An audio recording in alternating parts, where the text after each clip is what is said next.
E aí, pessoal, tudo bem? Vitor Aguiar falando. Está na hora do nosso bate-papo de todos os dias a respeito do andamento dos mercados financeiros aqui no Brasil e no exterior. E a sessão dessa quarta-feira, pelo menos agora essa etapa da manhã, ela tem sido um exemplo bem interessante de como o mercado vai avaliando os riscos e de como ele vai reagindo ao noticiário em tempo real e vai se ajustando conforme o cenário muda de cor, né? Para vocês entenderem melhor o que eu estou dizendo, né? Logo na abertura, o Ibovespa ele chegou a subir mais de 1%, chegou a romper o patamar dos 101 mil pontos e ele ia acompanhando em linhas gerais o tom dos mercados externos. Na Europa, as bolsas estavam subindo mais de 1%, futuros dos Estados Unidos também avançando em bloco, enfim, era um dia de otimismo generalizado. Dólar à vista chegou a operar em baixa, chegou a bater o nível ali de R$ 5,32, portanto, um dia tranquilo, um dia otimista, um dia em que parecia que a gente teria, sim, ganhos generalizados na bolsa e um alívio forte no câmbio. Só que o que aconteceu? Menos de meia hora depois a gente já teve aí digamos que a gente teve um freio nesse movimento.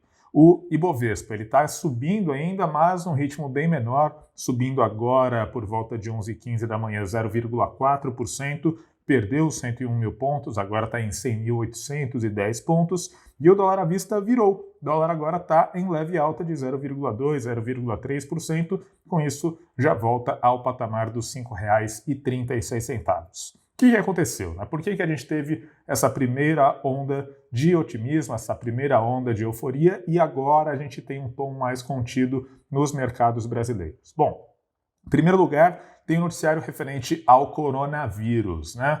Todo mundo sabe que lá nos Estados Unidos, né, tem tido aí um aumento muito forte no número de novos casos da doença, e isso tem gerado uma preocupação muito grande quanto à possibilidade de uma segunda onda lá no país.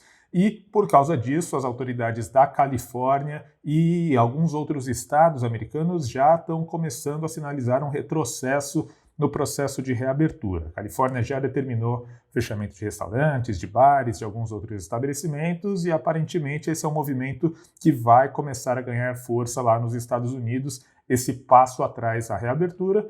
Naturalmente, para os mercados, né, o que importa é o impacto econômico desse movimento e, sem dúvida, um fechamento de estabelecimentos, ele acaba causando um impacto nesse processo de recuperação da economia, portanto, isso seria muito negativo para o desempenho dos mercados financeiros. Então, o que é que seria um contraponto a esse fator? Seria, naturalmente, o desenvolvimento de uma vacina. Se uma vacina for, de fato, né, estabelecida, se de fato a gente tiver uma vacina que comprovadamente funcione, a gente, né, não correria mais esse risco de ter um fechamento das economias. Portanto, ter uma vacina nesse momento seria fundamental para o humor dos investidores. E, de fato, hoje de manhã a gente teve uma notícia de um avanço no desenvolvimento de vacinas, dessa vez lá por parte da Moderna, que é uma empresa farmacêutica americana que está na corrida para chegar a um tratamento viável.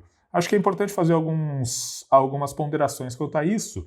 Moderna, coisa de, sei lá, um mês mais ou menos, ela já tinha, né, dito que estava ali trabalhando numa vacina, e essa notícia fez os mercados darem um salto, e no dia seguinte algumas publicações científicas colocaram em xeque esses testes da vacina, que é desenvolvida pela Moderna, e no dia seguinte os mercados caíram.